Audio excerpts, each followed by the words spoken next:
사쪽 이렇게 한번 보세요. 그래서 사찰 입구에 보면 단간이 있고 뭐 하마비가 있고 뭐 이렇게 저렇게 하는 이야기들이 나옵니다. 그래서 하마비라고 하는 거는 말에서 내려라, 이제 이렇게 하마, 말에서 내려라. 여기는 성스러운 공간이니까 이제 공간에 대한 개념을 얘기하는 거예요. 그래서 모든 종교에는 똑같습니다. 특징 중에 하나가 속된 영역, 일반적인 속의 영역을 어떻게 성스럽게 만들 것이냐, 성의 의미 부여를 어떻게 할 것이냐에 대한 게 있고요. 그게 이제 단간지주도 그렇고 단간이라고 하는 것도 그렇고 하마비도 마찬가지입니다. 그래서 여기서부터는 아주 존엄한 분이 계시니까 말에서 내려라고 하는 게 하마비. 그래서 거기 써 있는 거 보면 대소인원 개하마, 크고 작은 사람 다 할 거 없이 무조건 내려 라고 하는 거죠. 그게 왕릉 앞에도 있고요. 이런 게 이제 왕릉 앞에도 있고, 그 다음에 이제 사찰에도 있고, 그 다음에 왕궁에도 있고, 이렇게. 그래서 거기까지만 차 타고 들어와 라고 하는 거죠. 이 하마비하고 관련돼서 그 얘기가 있습니다. 그러니까는 왕궁에 들어갈 때 잘 나가는 사람들이 다 말 타고 오고 가마 타고 오고 이럴 거 아니에요. 그러면 그 이제 마부들 아니면 가마꾼들, 요즘으로 말하면 운전기사죠. 운전기사들끼리 모여서 이제 이바구를 하고 있는 거예요. 자기 이제 오야봉들이 나올 때까지 계속 이바구를 하고 있는 거예요. 근데 그게 이제 오픈카잖아요. 옛날 요즘으로 치면. 그래서 거기서 기사들끼리 모여가지고 대감님 나올 때까지 이제 계속 이렇게 하면서 이바구 하는데, 거기서 무슨 얘기가 나오는 거냐면, 야 이번에 누가 승진한다더라, 야 요번에 누가 뭐 좋은 자리로 올라간다던데, 뭐 떨어진다던데, 이렇게. 그래서 나온 말이 하마평.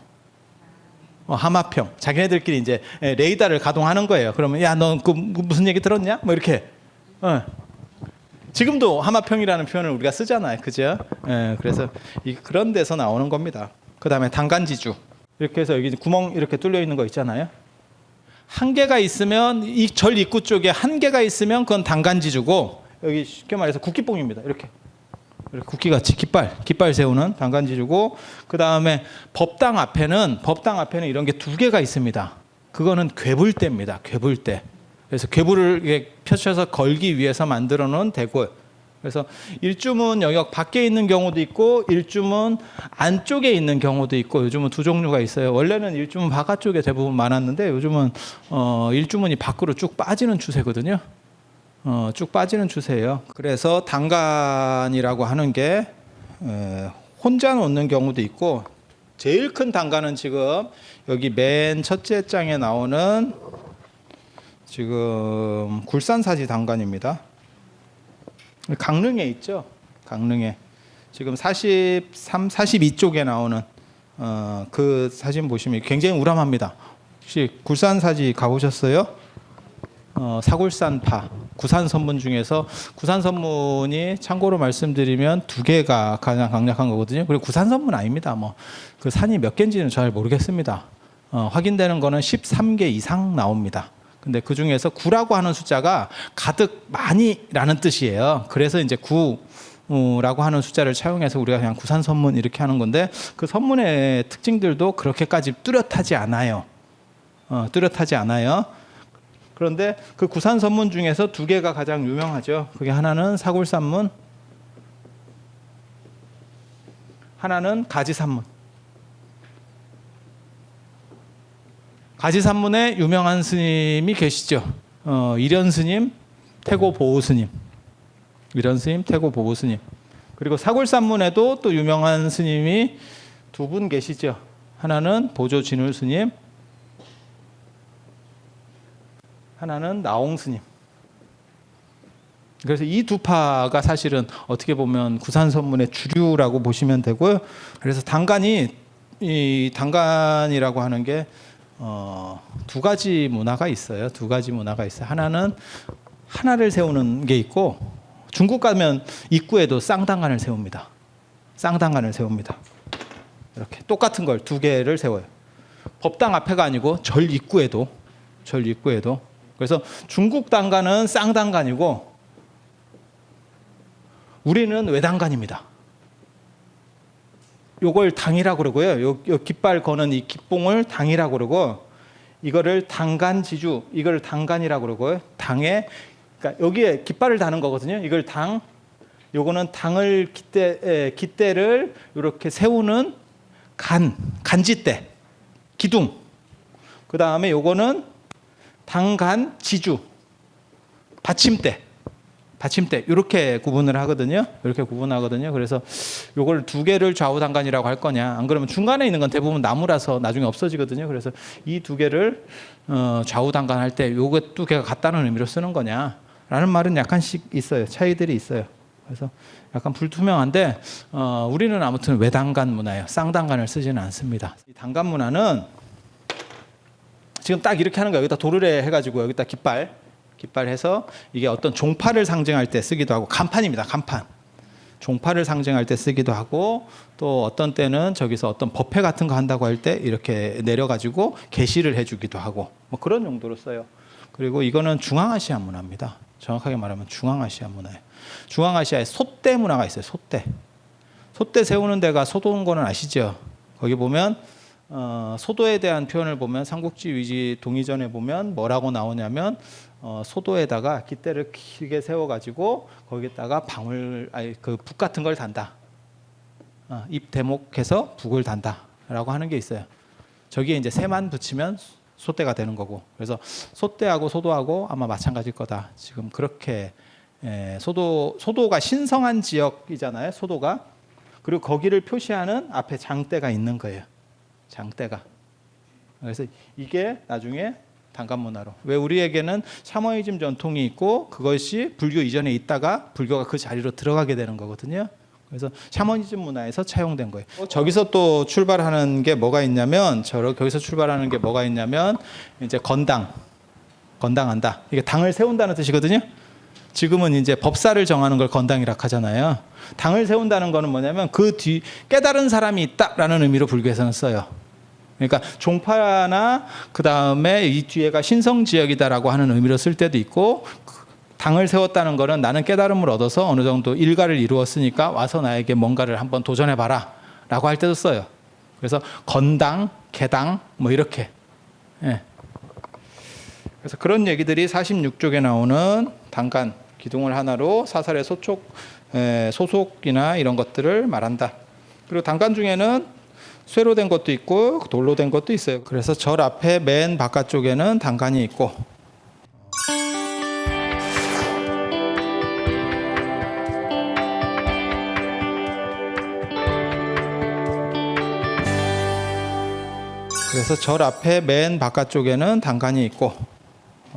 당간 다음에 나오는 게 이제 대부분 부도나 이런 것들이 나오고, 부도 한 장 넘기시면 이제 부도가 나오죠.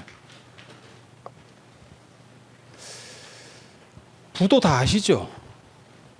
근데 부도 이렇게 보시면 고려 시대까지는 절 안에도 부도를 씁니다.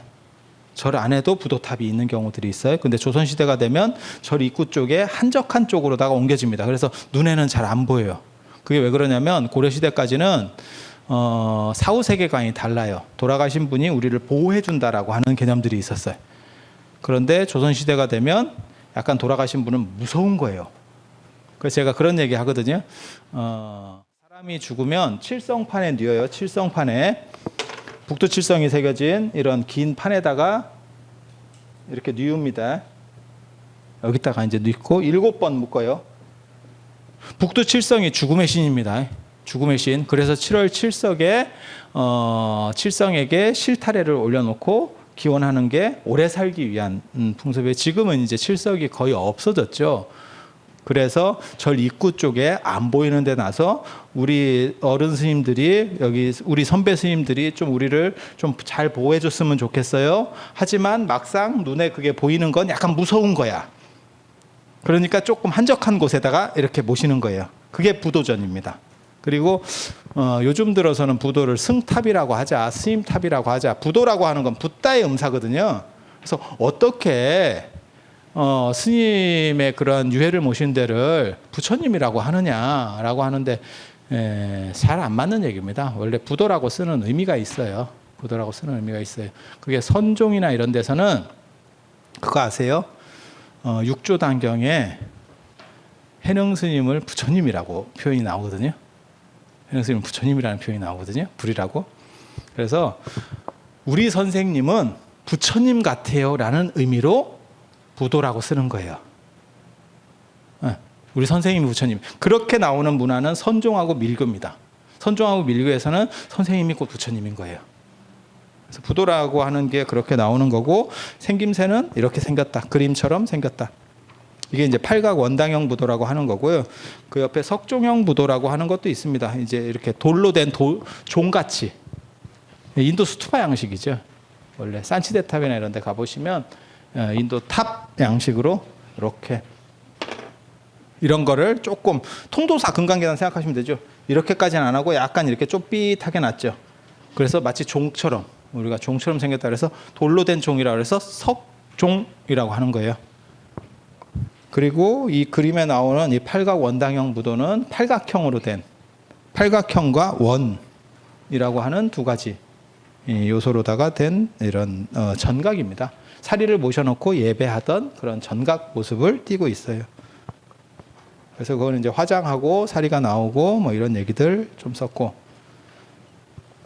그리고 매장되는 경우도 많이 있습니다. 그래서 고려시대 부도까지는 부도 밑을 팠을 때 관이 나오는 경우들이 있습니다.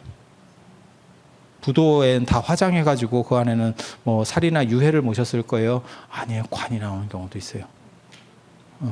부도 밑에. 우리나라에서 가장 먼저 화장한 스님은 참고로 말씀드리면 자장 스님입니다. 자장 스님. 그리고 자장 스님은 돌아가실 때 이 법구가 약간 훼손이 돼요. 몸이 약간 훼손이 돼요. 육신이. 그래서 이제 화장을 하게 되는 거고, 신라 시대까지, 통일 신라 시대까지도 화장이 일반화되지는 않습니다. 그리고 화장 비율이 점점 높아지는 거고, 그 다음에 이제 고려 시대 되면 이제 많은 분이 화장을 하고, 근데 화장을 안 하는 분들도 있어요. 대표적으로 화장 안 하는 분 중에서 가장 유명한 분이 도선 스님. 도선 스님. 그 태조 왕건의 책사 중에 한 명인 도선비기 뭐 이런 거 들어보셨잖아요. 옥룡자. 옥룡자. 거기 부도 밑에서 유해가 나왔죠. 유해가 나왔죠. 그래서 부도가 있으면 다 화장을 해서 어떤 그 유해를 넣는갑다. 뭐 사리를 모시는갑다. 꼭 그런 건 아니다라는 정도는 알아두시고요. 그리고 58쪽 보면 문무왕이 화장했었다고 하는 뭐 능지탑 뭐 이런 얘기도 있고, 그래요. 이제 문무왕이 화장해서 뭐 수중능 얘기 이런 거 있잖아요. 그래서 화장은 왕이 화장을 하고 난 뒤에도 훨씬 동안 일반화로 완전히 정착되지는 않았다. 그 비율이 높아지는 거예요. 화장 비율이 이렇게 좀씩 높아지고 있는 거예요. 그래서 스님들도 다 그렇게 화장하지는 않았다. 중국도 마찬가지잖아요. 달마대사 얘기 보면 집신 하나 들고 뭘 갔다. 그래서 관을 열어보니까 뭐 어떻게 됐다. 이런 얘기를 보면 화장 안 했네 라고 알 수 있는 거잖아요. 그죠? 그 얘기는 물론 뭐 전설적인 이야기이긴 하지만 달마가 살던 위진 남북조 시대 때 화장 문화가 일반적인 건 아니었구나. 그게 만약에 일반적이었었다면 그런 스토리는 아예 이야기가 만들어질 수가 없었겠다.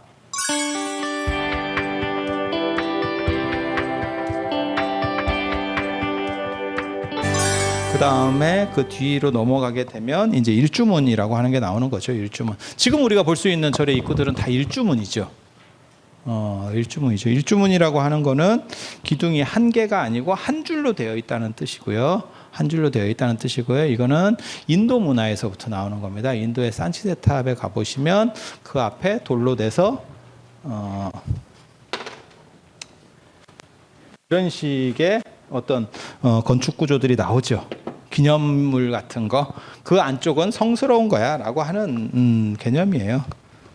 일주문은 인도에서부터 넘어오는 거예요. 그래서 이런 식으로 일주문이 만들어지는 경우도 있고 홍쌀문 계열로 만들어지는 경우도 있습니다.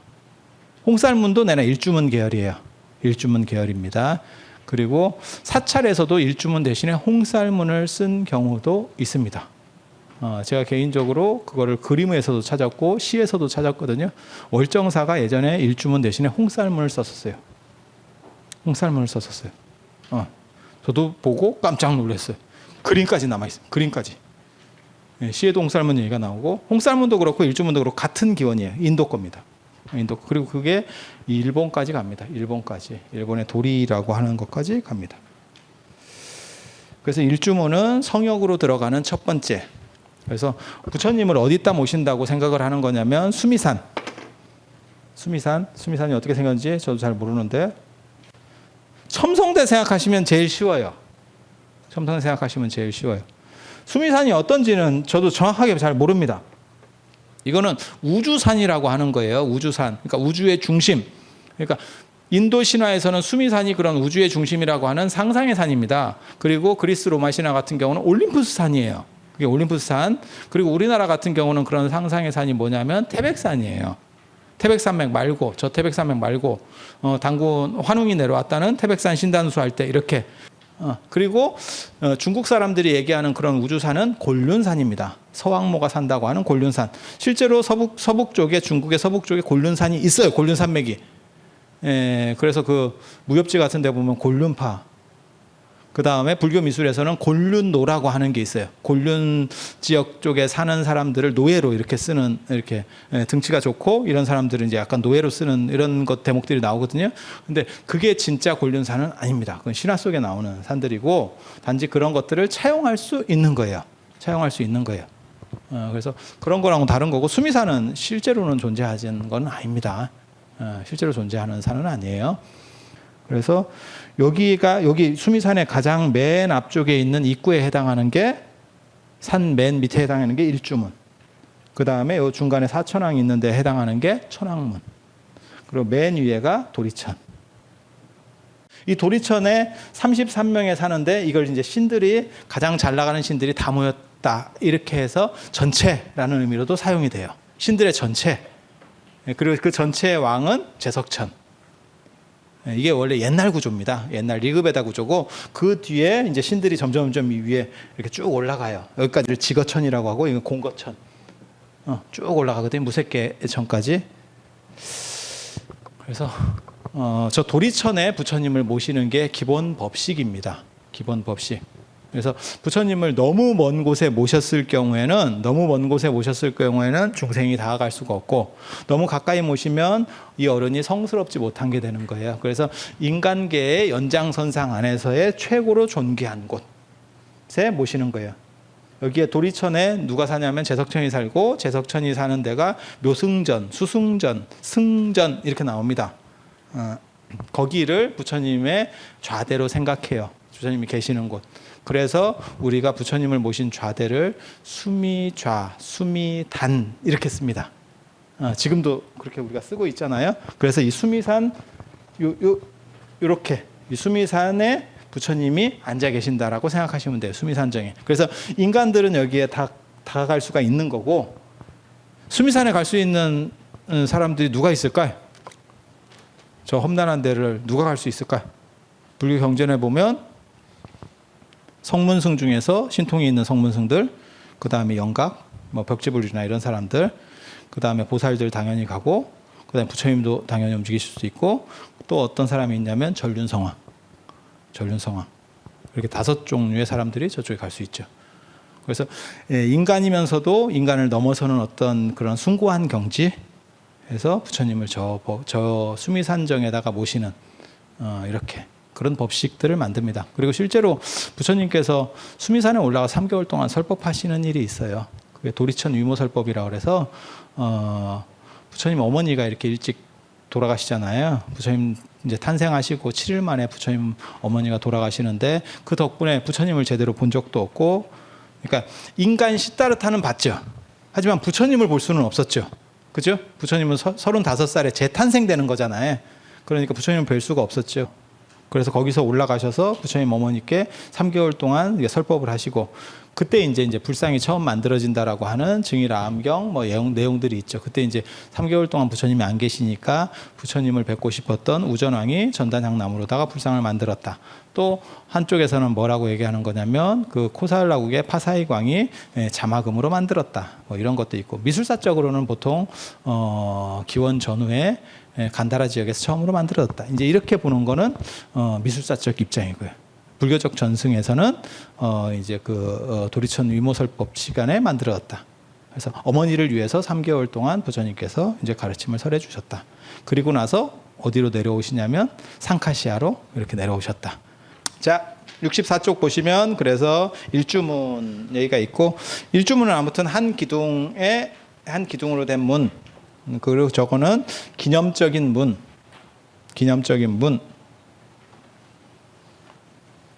그 뒤에 신성한 것이 있다라고 하는 걸 기념하는 문. 그리고 일주문도 그렇고 이 사천왕문도 그렇고 천왕문도 그렇고 문짝은 없죠. 그래서 이게 약간 이 상징적인 거죠. 공간을 성역으로다가 구분하는 어떤 상징성.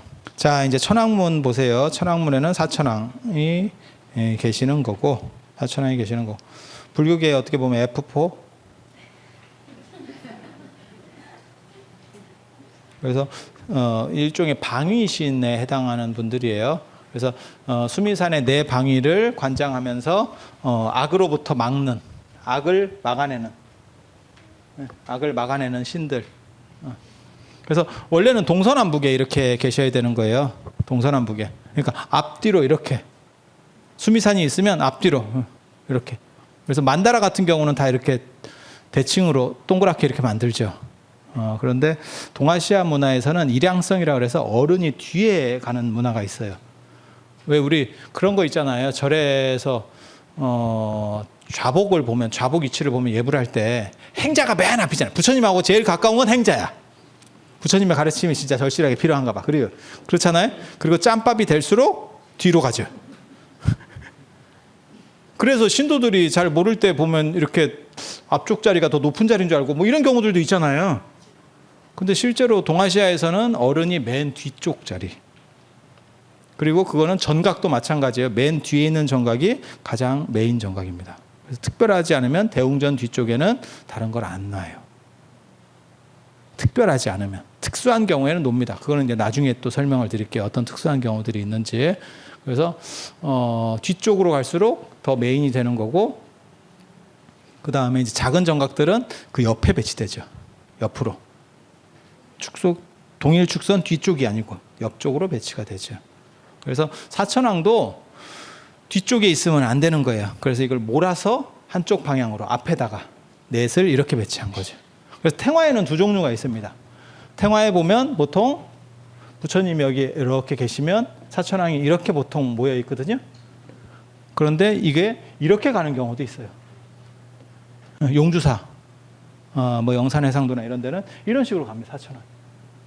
그런데 어른 뒷꼭지에서는 거 아니야? 이렇게 되는 거죠. 그래서 앞쪽에. 자, 사천왕. 그리고 이 사천왕과 관련해서는 몇 가지 문제들은 있어요. 그런데 보통 일반적으로 가장 많이 얘기하는 거는 탑을 든 게 북방 다문천왕. 인도에서는 두 가지 룰이 있습니다. 인도는 동쪽을 숭배하는 문화가 있어요. 우리는 남쪽을 숭배하는 문화가 있습니다. 그래서 남향집이라고 하는 개념이 있고, 인도는 더워요. 그래서 남향을 싫어합니다. 일조량이 더 많기 때문에. 그래서 동쪽을 길한 방향으로 봐요. 그래서 사원 구조도 동아시아는 다 남향이 있고요. 그 다음에 인도는 동향입니다. 그래서 중국 문화하고 섞였을 때 중국 문화하고 저 중앙아시아 같은 데서 중국하고 인도하고 어디까지가 영향을 미쳤어? 라고 말할 때 우리가 발굴을 해보면 어떤 식으로 보는 거냐면 이게 동쪽으로 문을 냈냐 남쪽으로 문을 냈냐에 따라서 시대에 따라서 차이를 알 수 있어요. 그리고 부처님 같은 경우도 출가하실 때 동쪽으로 출가하시고 동문으로 출가하시고 그 다음에 깨달음도 동쪽으로 얻었다고 돼 있어요. 그리고 돌아가실 때는 서쪽. 서쪽으로 얼굴을 봤다는 건 어떻게 할까요? 머리를 북쪽으로 하고 오른쪽으로 누웠다. 그러면 얼굴은 서쪽으로 보셨겠죠. 그래서 동쪽은 탄생, 생, 그 다음에 어떤 변화, 길함, 그 다음에 서쪽은 죽음. 그래서 동쪽이라고 하는 개념이 우선 개념이에요. 그래서 가장 이제 대표적인 게 인도 저 마하보디데탑사라고 하는데 아시잖아요. 가장 크게 유적이 남아 있는 그쪽에 들어가게 돼 있죠. 탑 안으로 들어가게 돼 있죠. 들어가는 입구가 동쪽입니다. 동쪽. 그리고 우리나라에서 동쪽으로 건물을 낸 것 중에서 가장 유명한 거는 석굴암. 그래서 그게 인도 영향을 받은 거냐라는 얘기들이 실제로 있었습니다. 실제로 있었습니다. 그런데 사천왕 중에는 북방이 대장입니다. 리더입니다.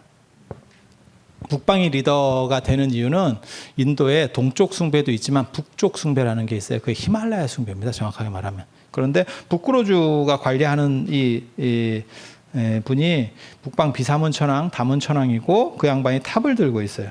탑을 들고 있고 오른손에는 창을 가지고 있습니다. 저걸 일산이라고 하는 사람들도 있는데 실제로 창입니다. 창. 그래서 탑하고 창을 들고 있는 게 너무 언밸런스한데 이렇게 얘기하는 사람이 있는데 실제로 그거는 인도 문화에서는 승리라고 하는 개념이에요. 불탑을 가지고 내가 반드시 승리하겠다. 공양소탑이에요. 조그만 탑들을 이렇게 휴대용 탑. 그래서 탑을 주고 창을 가지고서 언제나 승리한다 라고 하는 그런 상징성들을 가집니다. 거고 66쪽에 보시면 마지막 세 번째 해탈문, 일주문, 천왕문, 해탈문, 이렇게 세 번째 문. 해탈문이 이제 제일 보기가 이해하기가 힘든 문이에요. 그 이유는 세 번째 문, 첫 번째 문, 일주문은 어떻게 보면 문 같죠. 꼭 우리가 생각하는 그런 개념의 문은 아니지만 문이라는 걸 이해를 할 수 있어요. 그리고 천왕문도 그런 문은 아니지만 그래도 뭐 통과하는 어떤 문 같은데? 라는 개념은 있어. 하지만 해탈문이 이해하기 어려운 거는 이게 이제 누하진입이라고 그래서 어떤 누각 밑으로 이렇게 들어가는 구조. 산사 같은 경우는 아시다시피 이런 구조로 되어 있죠. 산에 위치하다 보니까 여기를 누각을 이렇게 만들고 약간 평지로 해서 여기다 법당을 이제 모시고 그럼 여기에 이렇게 여기 만세루 아니면 무슨 뭐 보통 제일 많이 쓰이는 건 만세루. 저쪽에는 뭐 진동루라고도 쓰기도 하고 뭐 이렇게 하는데 그래서 이 밑으로 이렇게 들어가게 돼 있죠. 영주 부석사, 안양루 이런 거 생각하시면 돼요. 그 밑으로 이렇게 들어가죠. 그 통과 공간을 해탈문이라고 하는 거예요. 해탈문. 그리고 이 공간은 상대적으로 낮게 이렇게 만들어져 있어요. 낮고 좁게. 건물 자체가 이렇게 낮게 돼 있으면 사람이 자기도 모르게 약간 이렇게 움츠려요. 그게 뭐냐면 부처님한테 들어올 때 숙이고 들어와 라고 하는 그런 건축 설계입니다. 그리고 약간 좁고 어두운 데를 통과하다가 밝은 데를 딱 보게 되면 환희심이 나죠. 그리고 이렇게 평평하게 돼 있는 경우가 있어요. 그런 경우는 뒤에 대웅전이 있으면 앞에를 이렇게 그냥 막지요. 이 밑으로는 지나갈 수가 없어요. 그냥 평지기 때문에. 예를 들면 뭐 고창 선운사 같은데 그러면 이렇게 돌아가게 돼 있어요. 화엄사도 그렇고 뭐 이렇게 돌아가게 돼 있어요. 이 밑으로는 못 지나가고. 이런 거는 우각진임이라고 합니다. 우각진임. 이것도 해탈문이라고 봐요. 그러니까 문이 자체가 없어요. 그래서 이해하기가 굉장히 어려운 게 이 해탈문이에요. 해탈문. 그리고 이 경계 안에는 해탈 경계라고 얘기해서 해탈이고 여기가 바로 이 도리천 영역이에요. 해탈문 안쪽이. 그리고 거기에는 부처님 대웅전이 모셔져 있죠.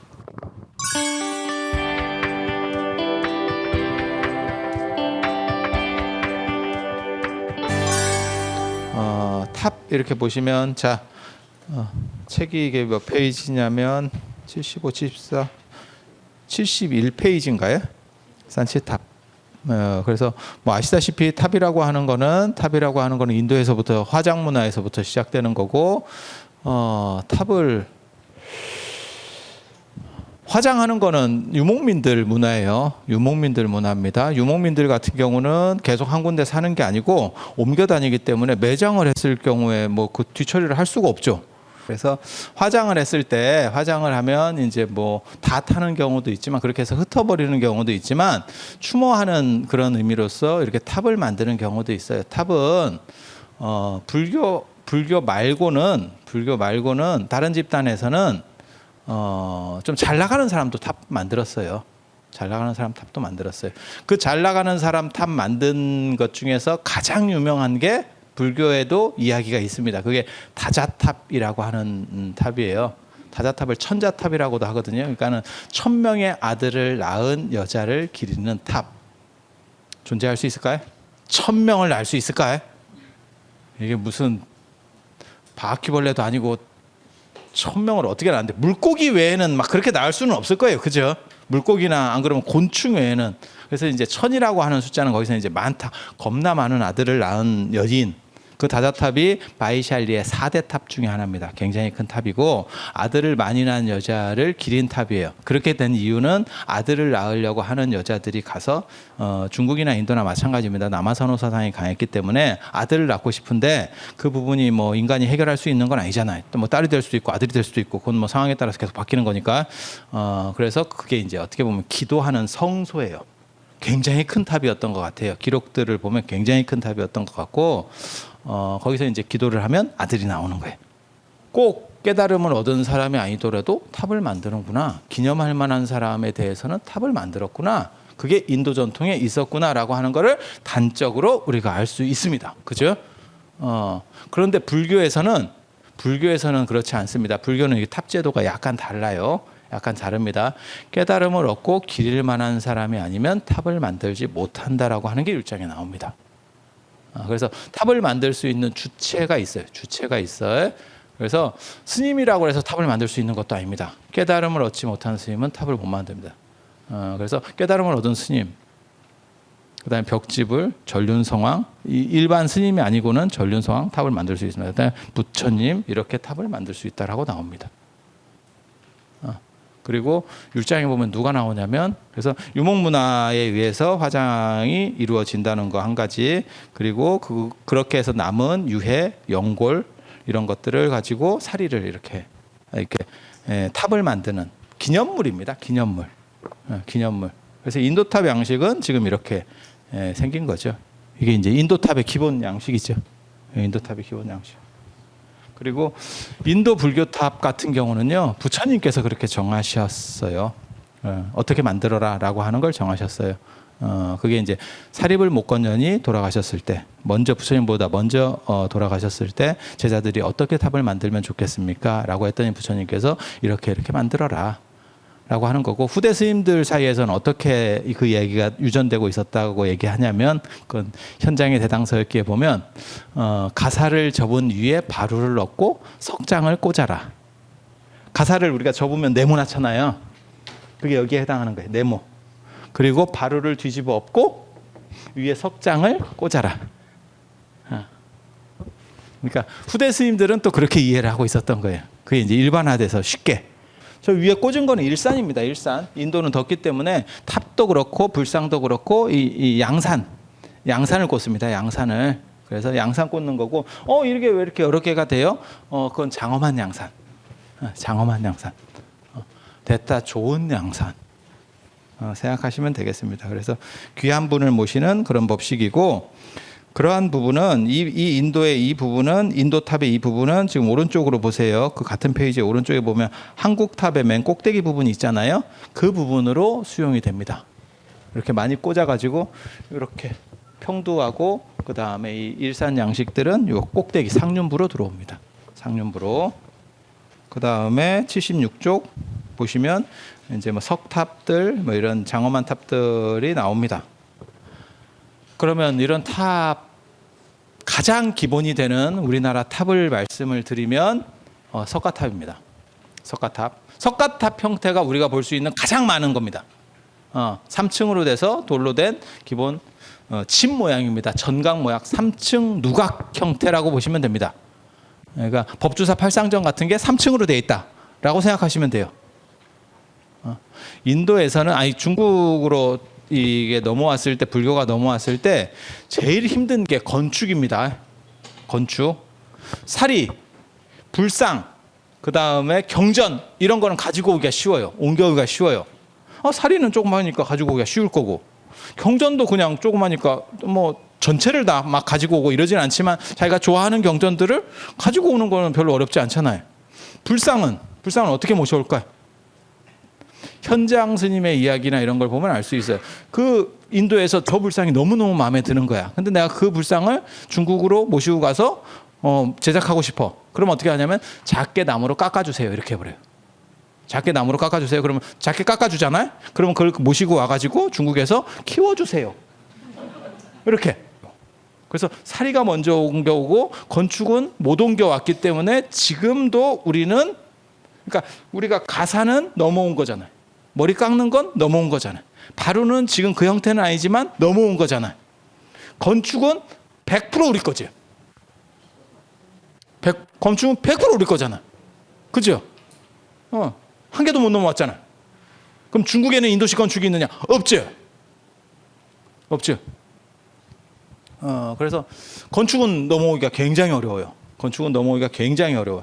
그 덕분에 무슨 일이 벌어지냐면 중국에서 내수에 의존할 수밖에 없어요. 그러니까 사리가 먼저 넘어오고 건축은 안 넘어오는 거예요. 그러니까 이 사리를 어디다 모시지? 라고 하는 문제가 벌어진 거예요. 그때 중국에서 명당 건축이라고 있습니다. 명당 건축. 지금은 명당하면 뭐 좋은 자리 이렇게 생각하지만 예전에는 명당 건축이라고 하는 거는 아주 좋은 건물을 지칭할 때도 있었습니다. 그래서 명당 건축이라고 하는 거는 다층으로 된 누각 형태의 높은 그런 건물의 최상급 건물입니다. 예전에는 좌우로다가 넓히는 것보다 건축이 상하로 높이는 게 훨씬 힘듭니다. 단가가 훨씬 많이 듭니다.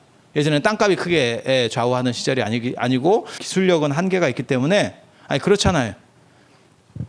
50평씩 이렇게 해서 100평을 짓는 거하고 2층으로 100평을 올리는 거하고 순수하게 노동력만 가지고 한다고 생각해봐요. 어떤 게 일이 힘들겠나? 땅값 빼고. 그죠? 위로 올라갈수록. 그래서 위로 올라갈수록 건축비는 다이아몬드 값처럼 올라간다고 생각하시면 돼요. 금값처럼 올라가는 게 아니고. 그러니까 질량이 2배라 해서 곱하기 2가 되는 게 아니고 계속 점프를 하는 거예요. 3층을 지으면 저거는 훨씬 올라가는 겁니다. 2층 짓는 거하고 또 문제가 완전히 달라지는 거예요. 그래서 이렇게 복층으로 된 다양한 건축, 다층으로 된 건축군이 있어요. 그게 지금 탑의 원형입니다. 우리 탑의 원형입니다. 동아시아 탑의 원형입니다. 이게 명당 건축이라고 해요. 이렇게 홀수로 짓습니다. 홀수로. 명당 건축입니다. 여기다가 부처님 사리. 부처님 사리가 불교 입장에서는 가장 존중해야 될 중요한 예배 대상이고 신성한 물건이잖아요. 그죠? 그러니까 그 사리를 어디다 모실 거냐? 중국에서 가장 좋은 건축 그거 거기다 모시겠다. 라고 해서 여기다 모시고 여기서 탑돌이도 하고 안에서도 돌고 밖에서도 돌고 뭐 이런 식으로 나오는 거예요. 그래서 이게 중국 탑의 어떤 원형이 되는 겁니다. 처음에는 중국도 다 나무로 건축을 했습니다. 그래서 나무로 건축된 사각형, 사각형 지금 생각하시면 법주사 팔상정 같은 거 그런 식의 탑이 가장 중국에서 오래된 탑이에요. 그런데 중국은 나중에 화전을 하면서 나무가 다 없어져요. 나무를 다 개간해 가지고 싹 밀어버리거든요. 그러다 보니까 나중에 나무는 없으니까 그다음에 뭘로 지을 수밖에 없죠? 벽돌. 그리고 사각형이 더 옛날 양식이고 나중에 발전하면 팔각형. 그래서 지금 돌로 됐느냐, 나무로 됐느냐, 벽돌로 됐느냐, 뭐 이런 차이들은 있지만 실제로 건축되는 것들은 전부 전각 양식이라더라. 이렇게 생각하시면 돼요. 그래서 저 앞쪽에 어저께 우리가 봤었던 황룡사 9층 목탑 보시면 돼요. 이게 페이지가 잠깐만요. 19쪽 보시면 이런 식. 이게 이제 옛날 양식이라고 보시면 돼요. 19쪽 보시면 이렇게 크게 황룡사 9층 목탑 그림이 있잖아요. 그래서 그런 정도에서 시작됐다더라. 그리고 사리를 모셔놓고 그 안에서 예배도 하고 했었다더라. 이런 정도 생각하시면 되고 이게 이제 나중에 좀씩 축소가 되는 겁니다. 그래서 탑 중심에서 불상 중심으로 이동을 해요. 예배 대상이 그러다 보니까 탑이 점점 쪼라들고 그 다음에 불상이 점점 커지고 이제 이런 문제가 벌어집니다. 그래서 동양 삼국이 비슷한 문화를 가지고 있지만 탑만 같아도 다릅니다. 중국은 벽돌탑이 가장 주류고요. 현재 전탑이라고 합니다. 이거를. 그다음에 우리나라 같은 경우는 석탑. 일본은 비도 많이 오고 뭐 이러다 보니까 나무가 좋은 게 많아서 고든 나무들이 있어요. 그래서 목탑. 그래서 중국을 전탑의 나라, 그다음에 우리나라를 석탑의 나라, 일본을 목탑의 나라 이런 식으로도 이야기를 합니다. 탑과 관련해서는. 그래서 그렇게 생각하시면 되고 약간의 양식적인 차이들은 있는데 이게 다 전각에서 시작됐다라고 하는 거. 그래서 돌로 만들다 보니까 단순화된 거지 원래는 집 모양이다라고 하는 거 정도 이해하시면 됩니다. 그리고 탑에 짝수가 있느냐 이러는데 그건 뭐 기본적으로는 원래 홀수입니다. 짝수 탑은 특수한 경우 외에는 존재하지 않습니다. 특수한 경우에는 존재하지 않습니다. 그래서 기본적인 거는 세로는 홀수, 가로는 짝수입니다. 탑은 가로는 뭐 사각형 탑, 팔각형 탑 이렇게 가는 거고요. 세로는 3, 5, 7, 9 이런 식으로 홀수로 올라가는 겁니다. 그래서 이해하기 쉽게 하면 그냥 고스톱판이라고 생각하시면 3, 5, 7, 9로 찍는다 이렇게. 그래서 그게 기수우수라고 하는 겁니다. 홀수와 짝수 그리고 홀수를 더 중요시해요. 홀수를. 그래서 종교, 정신, 하늘, 그 다음에 남자, 양기 이런 거랑 관련된 거는 전부 홀수입니다. 그리고 땅, 약간 음한 거, 옛날에는 여자를 안 좋게 봤기 때문에 여자 이런 것들은 전부 다 짝수예요. 숫자로 배열할 때는 그렇게 배열을 합니다. 그래서 사찰에서는 특별한 경우 아니면 전부 홀수라고 생각하시면 됩니다. 절할 때도 한 번 하거나 세 번 하거나 부처님도 한 번 모시거나 세 번 모시거나 짝수일 때는 어떤 경우 있죠? 1000불, 3000불 그죠? 짝수. 하지만 거기서는 전체가 짝수라는 의미보다도 일일이 앞에 붙는 1, 3 이런 데 의미를 두는 거예요.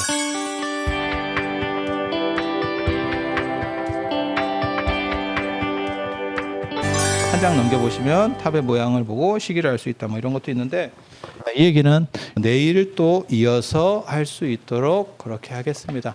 늦은 시간까지 들어주시느라고 감사합니다.